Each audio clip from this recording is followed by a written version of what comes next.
motion, and in this chapter we will discuss about the various laws that Newtons have given and its application in day-to-day life. So before starting or before talking about the Newton first law, we'll talk about a concept that is inertia. So what inertia is? Inertia is basically a property of a body by which it opposes the change in its state. That means if a body is in motion, it continues to be in motion, and if a body is in rest, it will continue to be in rest. Okay, so we'll understand this concept with example. So I suppose that you must have carried this experiment that you take a glass and you put a card over this. This is the card,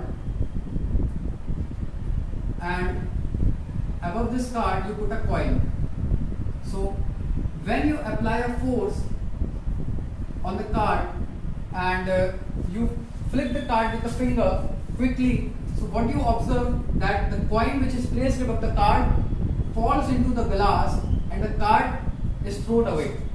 So this example is basically inertia. What this example tells is that the coin was in the state of before applying the force, the coin was in the state of rest. So when you apply the force suddenly, the coin remains at rest and the force is applied on the card, because of which it moves away, but the coin, due to its original state that was rest, remains at rest and falls in the glass. There are quite more examples of inertia in your day-to-day life. One common example is, suppose when you travel in a bus and bus starts suddenly and accelerates in the forward direction. So when it accelerates in the forward direction, you fall in the backward direction. Why this happens? This happens because of inertia only. Here, so in this example, your body remains at rest, and when the bus starts suddenly, your lower portion, that is from your waist, comes into the motion, while your upper part or the mindset remains in rest. So due to that, the upper parts move forward and the lower part moves forward and the upper parts remain in its position of rest. That is why you fall in the backward direction. Another example is when suddenly a moving bus applies brake and your body falls forward. It is because that your body remains in the state of motion, and when the brakes are applied, the lower portion of your body comes into the rest or retards, and your upper portion of the body continues in the state of motion. That is why the lower part stops and the upper part is in motion in the forward direction. So when the brakes are applied, you move in the forward direction. So from all these examples, we can say that inertia is basically the maintaining of a state of a body. So now we will discuss the types of inertia.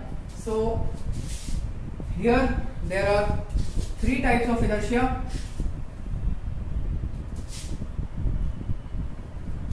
One is inertia of motion. Second is inertia of rest. And third is inertia of direction. I have explained these two types of inertia by telling the examples. The example of this is moving of a person's body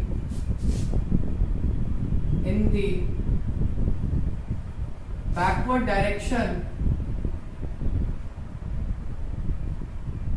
when brakes are applied. In the inertia of rest, the first example was the moving of a person's body towards backward in the backward direction when a bus or a car starts suddenly. Second example I have given in the board, that when you flick a coin with the fingers very quickly, the coin which is above the card remains in the state of rest and falls into the glass. Third example, you can suppose when you jerk a blanket, when you jerk a dusty blanket, suddenly the dust particle starts to fall away. This is because when you hold the blanket is in the state of rest, as well as the dust particles which are seated inside are in the state of rest. When you jerk a blanket, suddenly the blanket comes in the state of motion, but the dust particles remain in the state of rest and falls down. So these are the two examples. These are the three examples of the inertia of rest. Now, inertia of direction. When you are sitting in a car and your car takes a sharp turn, so what you will do, you will fall in the direction of that turn. So it is the example of inertia of direction. So after discussing about the inertia, we will discuss about the Newton's first law. So Newton's first law basically is given on the basis of inertia. The Newton's first law states that the body will remain in its state of rest or motion until some external unbalanced force is applied on it. Okay, so in inertia, one thing which I wanted to discuss is that inertia is directly proportional to the mass of the body. Or you can say this, that suppose there are two books kept in the table. The mass of one book is 5 kg and the mass of second book is 10 kg. So when you start pushing with the same amount of force, right now I haven't told about the definition or anything about the force. I'll tell it about later. So just think that when you start applying external force in both of the books in the same amount, so what you will observe this, that in the same amount of force, one book will start moving and the other book remains at rest. This is because the heavier object has the heavier inertia. It means that the book with the larger mass will continue to remain in its original state of rest. So inertia is directly proportional to the mass of the body. Now the first law. The first law states that the body will remain in the state of rest or motion until some external unbalanced force is applied on it. Right now I have told you the example of the book. So it is the example of the first law only, that the book will remain at rest until you push it so that its state changes into motion. For example, there is one more example. You ride the bicycle or scooty and come to school. So if you are riding at a constant speed of, let's say, 40 km per hour, and you hold the accelerator intact such that the speed of the bike is 40 km per hour. You don't accelerate it, and if you don't accelerate it, its speed will be 40 km per hour only. But when you start applying the accelerator, its speed increases from 40 km per hour. What is this? This means that you are applying some external unbalanced force. Why I have told this unbalanced term? Where is this unbalanced term used? In the example of scooty, when you were riding the scooty at 40 km per hour, so at that time you were applying some force with the help of accelerator. So it was a continuous force, means it was a balanced force. So due to that balanced force, your speed was uniform, that is 40 km per hour. But as you start accelerating, means as you started applying the unbalanced force, so its velocity increased. So that's why I have written here unbalanced force. So for any change in the state of a body, an unbalanced force is necessary. Okay. So why did the Newton gave the second law? Why do we study the second law? Because there was some drawback in the first law. And what was the drawback? Suppose in this law, Newton told that for changing the state of a body, what you have to apply? You have to apply an external unbalanced force. But he did not tell that how much force you should apply in the body for changing in its state. Suppose there are two, I have given the example of two books, one was of 5 kg and another was of 10 kg. So he did not told that how much force should we apply in those two books of different masses in order to change their state, in order to push them. So should we apply the same amount of force, or how the force changes with respect to the change of mass. So we will discuss about this in second law, as in first law he was unable to state that. So before going to second law, we'll again discuss a term which is momentum. You must have studied this in class 9. Momentum, which is denoted by P, it is basically the product of mass and velocity. Okay, and it is denoted by P is equals to M into V. Okay, so what is momentum? Momentum is suppose there is a body, so the body will have its mass, it's obvious.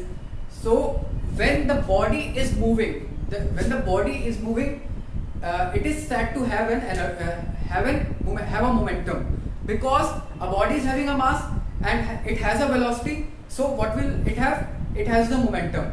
Now one example I'll give you is, suppose you hold a marker. Suppose I throw a marker and what to take? Okay, I'll take this sanitizer. Okay, so there are two bodies of different masses, right? So if I throw this marker towards you, and if I throw the bottle of sanitizer towards you, from which of these two objects will you get hurt most, or which of the body will impact more on you? Obviously the heavier one, that is this bottle, the sanitizer bottle. Why? Because if I throw these two objects with the same velocity towards you, the object which has the higher mass will have the higher momentum, and thus it will have a higher impact on you. Okay, so here the product of mass and velocity is called momentum. Momentum is a vector quantity. It's a vector quantity, and its direction is towards the direction of velocity. Okay, and its unit, SI unit. What will be its SI unit? Momentum is mass into velocity. So mass is kg, and what is the unit of velocity? Meter per second. So its SI unit is kg meter per second. Now we will see its dimensional formula. What will be its dimension formula? It will be m for kg, L for length, that is meter, and T inverse for second inverse. So its dimension formula becomes mLT minus 1. Now we will discuss the second law of motion, which is very important, because here we will give the definition of force. Okay, so right now in your textbook there is a definition of force, that is, force is the push or pull which creates the change in the state of a body, that is, it brings the body into rest, it brings the body into motion from the rest, or changes its direction. So force is a push or pull that changes the velocity or the direction of a body. Okay, so in the second law we will discuss that the rate of change of momentum is directly proportional to the unbalanced force. Again here unbalanced, okay? Because for changing the velocity from uniform to non-uniform, you have to apply the unbalanced force, okay? So in the uniform velocity, if you are maintaining a body in a uniform velocity, it is not that the force is not applied in it. The force is applied, but it is of balanced nature. So in order to change the velocity, what you have to do is you have to apply the unbalanced force. That is why for changing the momentum means basically the change in the velocity. So for changing the momentum, you have to apply the unbalanced force, proportional to the unbalanced force applied to the body. So here force is directly proportional to rate of change of momentum, that is delta P by delta T. This force is what? This is the average force, okay? And for instantaneous force, we remove delta from here and we put dt. Okay, this is dp by dt, which is basically the differentiation with respect to time. So suppose some equation comes that the momentum applied in the body is of the form 2t square plus 3t, okay, and you have to find the force, okay. So here you can see that the momentum is varying with respect to time. So what we'll do is we will differentiate this equation. We'll differentiate this equation with respect to time and we'll get the amount of force, okay. So from here, if we remove, this is the instantaneous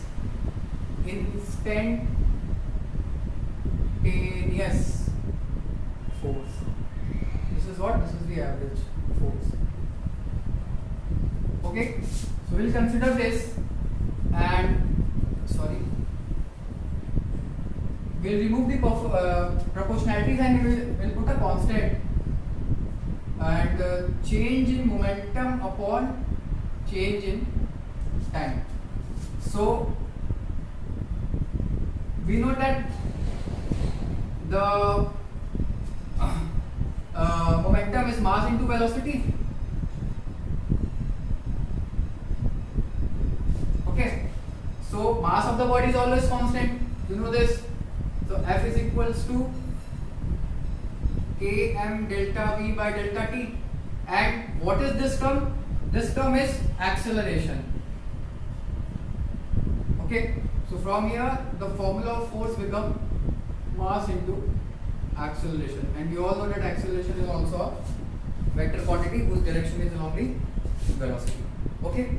So from here we give the formula of force, and to remember this, there is a trick that papa is equals to ma, okay. So by this you can remember this formula. Now from here we'll give the definition of force. So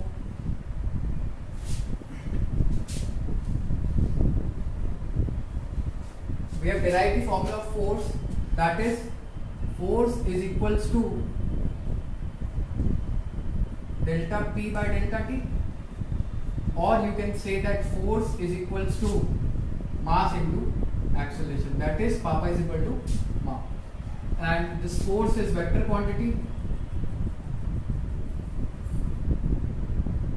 We all know that,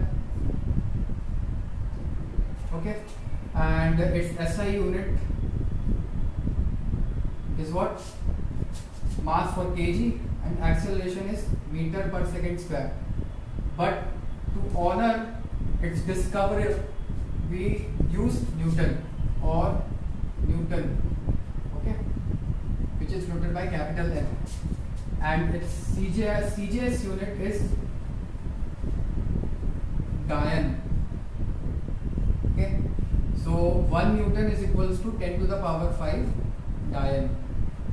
It's Dian actually, not Dian. That's for fun. Now its dimensional formula. It's very easy. You have studied this in unit and dimension chapter. So its dimension will be what? Kg meter per square. So m for kg, L for meter, and T minus 2 is for second. So its dimension becomes mLT minus 2. Okay. So there are some cases for this, that suppose the value of force is 0. If the value of force is 0, you see that F is equals to ma. So 0 becomes delta P by delta T, or from this 0 is this m, and if you expand this term, it will become V minus U by T. So if you transfer this m and t over here, so what it becomes is V minus U. Okay. So for an object that is moving, and if you don't apply any unbalanced force, this F is equals to 0 means balanced force, or no force. If it is given that F is equal to 0, then there are two conditions only. Either there is no force applied on the body, either there is no force applied on the body, or the force is balanced. Okay, so from here V comes to U, that is the initial velocity becomes the final velocity. For example, if there is no force or the object is in rest, so it will remain at rest, and if the object is moving with a constant velocity, in constant velocity there is balanced force. So if the object is moving in constant velocity, its initial and the final velocity will change as there is no external force applied. So we'll talk about one more concept, that is impulse. Remember I told you about the momentum. Okay, so impulse is a force acting on a body for a very short period of time. Okay, and it is denoted by I, and its formula is force into time. Okay, so from here the unit is Newton second, and likewise you can derive it dimensional formula, that is, what is the dimensional formula of force? Right now we have derived that ml t minus 2, and there is one more second, so there is t again, so dimensional formula becomes ml square t minus 2. Okay, so with this topic we end our class here, and we will discuss one numerical before ending the class. So suppose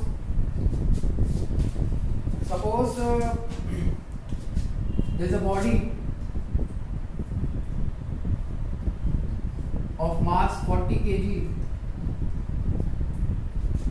is moving with a speed of 5 meter per second, and suddenly brake is applied to reduce its velocity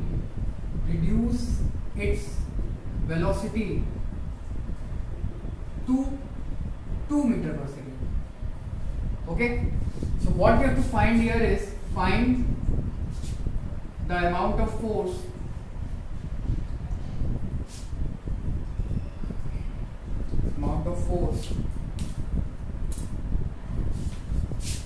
and distance traveled distance traveled when it reaches the speed of 2 meter per second. Okay, so right now we have studied the formula that F is equals to ma, okay, or F is equals to delta P by delta T. So what you will do, we'll apply this formula. So from here,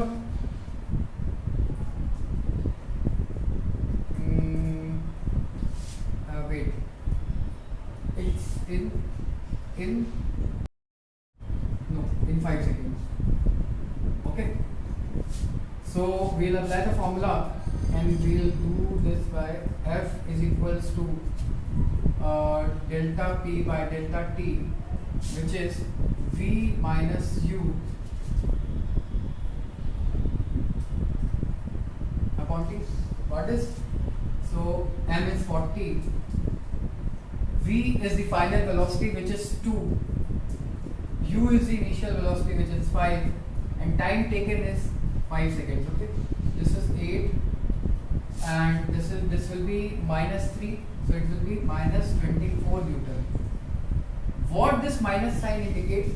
This minus sign indicates that the brake is applied or the body is suffering deceleration. So here negative sign indicates that deceleration or braking. Right? Now you have to find the distance. So you can use this formula ut plus half at square, or you can use v square minus u square is equals to 2a, because acceleration you can find, acceleration is what? A is equals to v minus u by t. V is v is 2 and u is 5 and time given is 5. So acceleration is what? Acceleration is minus 3 by 5. Okay, put the value here, put the value of A here, u here and time t here. You will find what? You will find the distance, and from here also you can put the value of v, u and a, and you will find the distance. Yes. So by this numerical we end our class here, and in the next class we will discuss some numericals about this topic, 2 or 3 numericals just for practice sense, and we will discuss the new topic, that is Newton's third law, and we will see the applications of Newton's laws of motion. Thank you very much.